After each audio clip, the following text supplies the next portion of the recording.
అవును. అందుకే సాలేటి వానకే తుళ్ళిందా ఇంకా సాలు సాలుకు నువ్వు బాలంతా నీళ్ళనే చనువాలుగా గాలినే ఉయ్యాలగా పక్కల బొక్కల రెక్కల్లా నువ్వు చక్కగా మోసేవు మొక్కల్లా పక్కల బొక్కల రెక్కల్లా నువ్వు చక్కగా మోసేవు మొక్కల్లా పర్వమొచ్చి చేను వంగే పైరు కాపు నేను పొంగే పర్వమొచ్చి చేను వంగే పైరు కాపు నేను పొంగే పంట బిడ్డను రైతు పెట్టనక పంట బిడ్డను రైతు బండి నెత్తినక పగిలిపోతుందమ్మ నీకన్నా కడుపిక్క నేలమ్మ నేలమ్మ నేలమ్మ నేలమ్మ నీకు వేల వేల వందనాలమ్మా.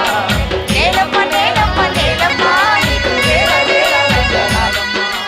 మనం నవ్వితే తెల్లగా నవ్వుతాం, ఆకాశం నవ్వితే వెన్నెల్లా ఉంటది, కానీ భూమి నవ్వితే ఆకుపచ్చగా ఉంటుంది. కాబట్టి తల్లి